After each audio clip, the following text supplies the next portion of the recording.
A única possibilidade do Lula vencer as eleições é o Flávio Bolsonaro indo pro segundo turno da mesma maneira como o Jair foi derrotado. Flávio agora ainda pior, né, estando envolvido com todos os escândalos de corrupção que ele está. Pouquíssima coisa saiu ainda sobre ele do que tem pra sair em relação ao envolvimento com o escândalo do Banco Master. Primeiro não conhecia o Vorcar, depois só conheceu antes de saber que é corrupto. Aí depois já tinha visitado ele quando ele tava de tornozeleira eletrônica, né? Então assim, qual que será a próxima mentira?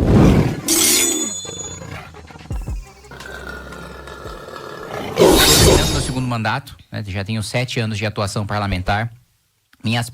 A minha principal pauta, né, no início e continua sendo uma das principais, é o enfrentamento aos privilégios. Eu acho absolutamente inaceitável que a gente viva num país miserável em que mais da metade da população vive com menos de um salário mínimo e é obrigado a financiar as regalias e os privilégios de, por exemplo, pegar o presidente da República e a esposa do presidente da República, a Janja, comprando um sofá com controle remoto para o Palácio da Alvorada ao custo de R$200 mil. Eu acho isso que nada razoável num país passando pela dificuldade que nós estamos. Não acho nada razoável também o Congresso Nacional ter os gastos que tem hoje. A gente tem um dos congressos, um dos parlamentos mais caros do mundo. Ontem eu recebi no meu gabinete uma comissão de eurodeputados, né? Tinham ali deputados da França, da Itália, e quando eu falava, inclusive, sobre a estrutura do nosso orçamento, que as nossas leis trabalhistas, as nossas leis tributárias, as nossas leis previdenciárias estão na Constituição, só de eu falar isso eles já ficaram assustados, que é uma coisa que o brasileiro não tem noção, né? Para mudar qualquer coisa no Brasil é muito difícil, porque está tudo na Constituição. A Constituição foi feita para ser enxuta, para ser pequena, para ter o que o próprio nome diz, para ser a Constituição do Estado, aquilo que é fundamental para a existência do Estado. Política pública não tem que estar na Constituição. Política pública tem que ser mudado por lei, porque as coisas mudam rapidamente. Porque o que não está funcionando, você precisa mudar rapidamente. Porque aquilo que precisa ser revisto rapidamente. E a gente já perdeu essa dinâmica pela própria estrutura da nossa Constituição. Quando a gente avança, a gente ainda descobre que nós temos gastos obrigatórios, por exemplo, que também é uma das minhas principais pautas, e as pessoas também não sabem disso, 92% do orçamento público federal, ele é obrigatório. Ou seja, cada R$100 que a gente paga de imposto, o Poder Executivo só manda em 8. Né? Os outros 92 decorrem de obrigações constitucionais. Então, é um país ingovernável. É um país que tem um orçamento que o governo, em vez de cortar os gastos obrigatórios e aumentar as despesas discricionárias, o que é despesa discricionária? Aquilo que eu tenho capacidade de investir. Investimento é diferente de gasto. Gasto é a conta que eu pago no dia a dia. Investimento é aquilo que dá retorno no longo prazo. Então, em vez de hoje a gente melhorar a estrutura do orçamento para melhorar a qualidade do gasto, a gente aumenta a arrecadação, né? Teve mais de 40 ou novos tributos ou majoração de tributos nos últimos 4 anos. Então, em vez de pensar no que funcionou no mundo desenvolvido, que é o corte por meio da despesa e não da arrecadação, o governo preferiu fazer da arrecadação, e a gente ainda tem um sistema esquizofrênico em que quanto mais o governo arrecada, mais ele é obrigado a gastar, porque os gastos estão vinculados à receita corrente líquida, ou seja, quanto mais eu ganho, fazer uma analogia com a sua casa. Vamos supor que toda vez que você tivesse um aumento de salário, você tivesse que aumentar os gastos na proporção do seu salário. Você fosse obrigado a gastar dentro da sua casa. É essa estrutura de orçamento, né, que a gente tem hoje, né? Ainda que aquele gasto seja jogar o dinheiro no lixo, ainda que seja por uma coisa que você não precisa, né? Então, eu tenho uma atuação muito forte e eu faço parte de uma comissão muito impopular, que é a Comissão de Finanças e Tributação.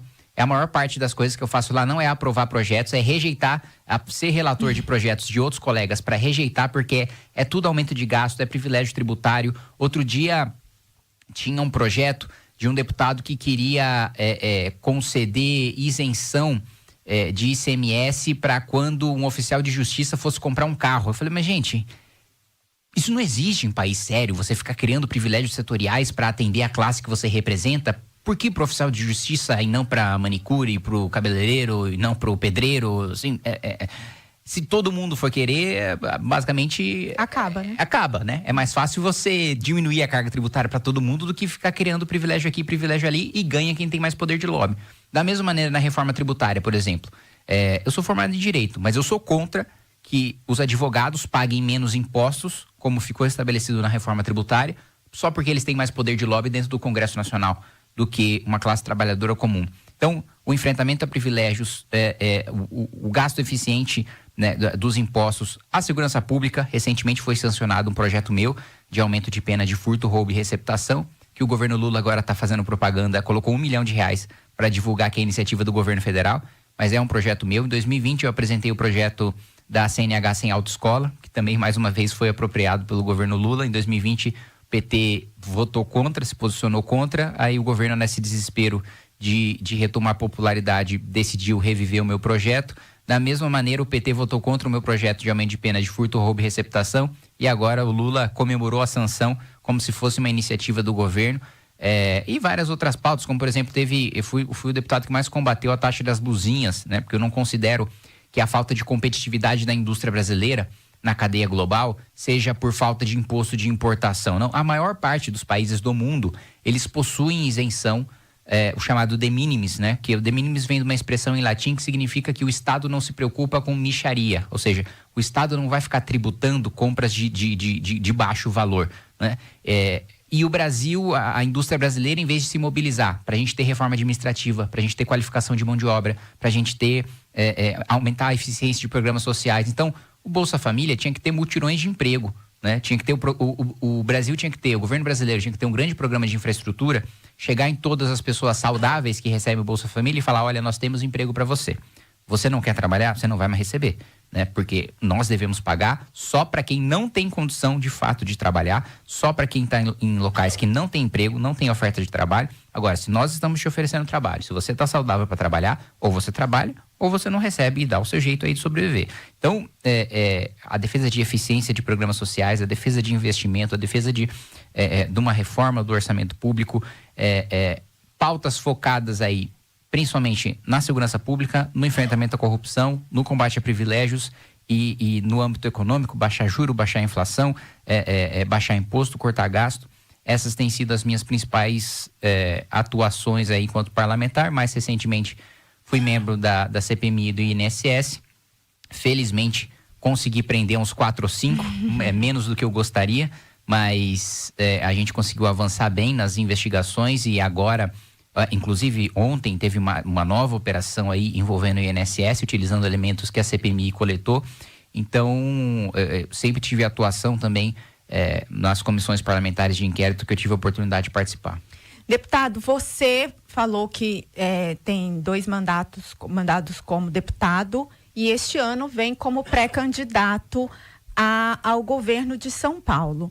O que te levou a tentar ser o governador do maior estado do Brasil? Olha, a minha experiência no Poder Legislativo mostrou para mim que quem tem mais poder legislativo é o Executivo. O Executivo é o que tem o poder de pauta, o Executivo é que tem os microfones, né? Quem sai do Palácio dos Bandeirantes ou do Palácio do Planalto e tem os microfones de todos os veículos de imprensa na porta é o governador, é o presidente da República, não são os parlamentares, né? Eu, como deputado federal, não tenho isso, de pautar o debate público, né? Tanto que, acabei de falar sobre a capacidade que o governo Lula tem de sequestrar um projeto que sequer é dele, como o meu de aumento de pena, pelo fato de ter esse poder de pauta, o poder de você mandar um projeto com urgência constitucional, o poder de você publicar uma medida provisória. Nas assembleias legislativas, esse poder é ainda maior, porque o deputado estadual, ele tem menos competência legislativa do que o vereador. Então, o vereador tem mais capacidade de fazer oposição a um prefeito, ainda que seja uma minoria, né, muito pequena de vereadores, de câmaras de vereadores que façam oposição aos prefeitos, mas ele tem mais poder do que o próprio deputado estadual. Então, o governador, ele tem muito poder para promover mudanças no seu estado, e no caso do estado de São Paulo, o governador de São Paulo, se souber utilizar o poder que tem, ele também pauta debates dentro do Congresso Nacional. Eu estou em Goiás, que é um estado produtivo. Goiás é um dos estados, junto com o estado de São Paulo, que mais paga conta de estados que são pessimamente administrados. Então, pelo menos desde o governo Getúlio Vargas, nós temos essa política de combater as desigualdades regionais, que é um nome bonito, né? Você falar que vai combater as desigualdades regionais, mas o que isso implica? Os estados mais produtivos, os estados que mais geram emprego, que mais geram renda, pagam a conta dos estados que têm os piores governadores.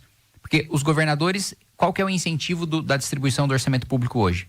Quanto mais pobre for o seu estado, quantos piores forem os indicadores do seu estado, mais dinheiro você vai receber. Então, na teoria, né, a teoria é bonita em dizer que aqueles estados mais pobres vão receber mais dinheiro e aí esse dinheiro a mais vai fazer com que a qualidade dos serviços melhore. Não é assim que funciona. É o contrário, você está dando um incentivo perverso, né? Você parte da premissa de que o governante vai utilizar bem aquele dinheiro. E como eu disse para você mais cedo, o deputado manda emenda para o município miserável fazer show do Wesley Safadão. Então, isso me levou a querer... E todo o potencial também que o Estado de São Paulo tem, o governador Tarcísio, ele ingressou com uma promessa de mudança da estrutura do Estado, de quebrar o ciclo, e ele quebrou um ciclo desde o Mário Covas, que nós éramos governados por tucanos. O Tarcísio fez mais um governo tucano. Foi tucano em relação a não cumprir com a sua palavra no financiamento e no fortalecimento das forças de segurança pública. Foi tucano na hora de não enfrentar os privilégios do Ministério Público e do Judiciário. Foi tucano em deixar a nossa educação andando de lado também, sem nenhum avanço. Então, por exemplo, em relação ao IDEB, Goiás ultrapassou o Estado de São Paulo. Sim. Quando o Estado de São Paulo tinha toda a capacidade de ser o Estado com a melhor educação do Brasil, porque é o Estado que tem a melhor infraestrutura, que é o Estado que tem mais orçamento para sua própria educação, que é o Estado que tem a maior organização para promover uma educação melhor. Então não é um problema de falta de dinheiro, é um problema de gestão. A gente ficou atrás, e a gente fica atrás no ensino médio, por exemplo, de Pernambuco, de outros estados, né, perdendo muito espaço para o Ceará na educação básica. Então, nós temos deficiências que são causadas por incompetência pura e simples, quando nós temos mais recursos do que outros estados que estão passando à nossa frente. Então, esse conjunto de fatores me leva a ter lançado a pré-candidatura ao governo do estado. Como você disse, o Tarcísio rompeu com essa, digamos assim, entre aspas, com a política tucana que vinha há muito tempo no estado de São Paulo. Hoje a gente vê no governo federal essa polarização entre PT e PL, e o partido Missão tem essa missão de também quebrar essa polarização?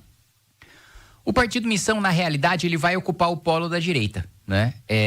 Eu acho que o Lula ou o PT, a candidatura do PT, deve estar provavelmente estará no segundo turno das eleições. E o nosso papel é representar a direita enfrentando o Lula no segundo turno, né? A gente sabe que a única possibilidade do Lula vencer as eleições é o Flávio Bolsonaro indo para o segundo turno, da mesma maneira como o Jair foi derrotado. Flávio, agora ainda pior, né? Estando envolvido com todos os escândalos de corrupção que ele está, né? Pouquíssima coisa saiu ainda sobre ele do que tem para sair em relação ao envolvimento com o escândalo do Banco Master, né? Ele já foi pego, né? Ele já está na terceira mentira consecutiva em que ele foi pego. Primeiro, não conhecia o Vorcaro.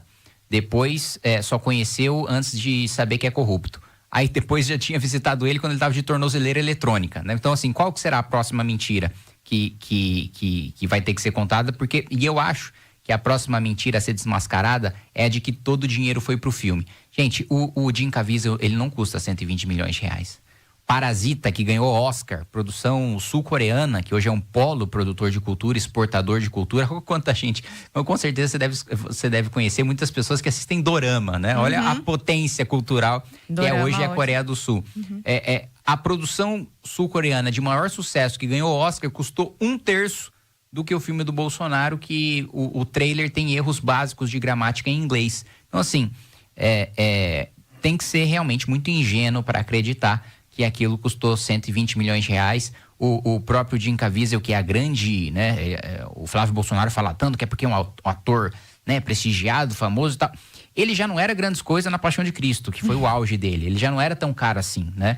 Ele nunca teve o valor de mercado que hoje tem, sei lá, um Pedro Pascal, uma Sydney Sweeney. Ele nunca custou isso, né? Hoje, depois que ele já entrou em decadência, menos ainda. Então, assim, eu suspeito que o próximo elemento a ser desmentido é de que o recurso foi pro filme. Então, é um sujeito que tem telhado de vidro, despreparado, não tem proposta. Quando questionado sobre suas propostas, ele disse que não poderia falar ainda, porque se ele expusesse as propostas, ele seria atacado. Mas eu falo, gente, esse é o papel de um candidato à presidência da República, né? Ter proposta e ter suas propostas atacadas e saber defender as suas propostas.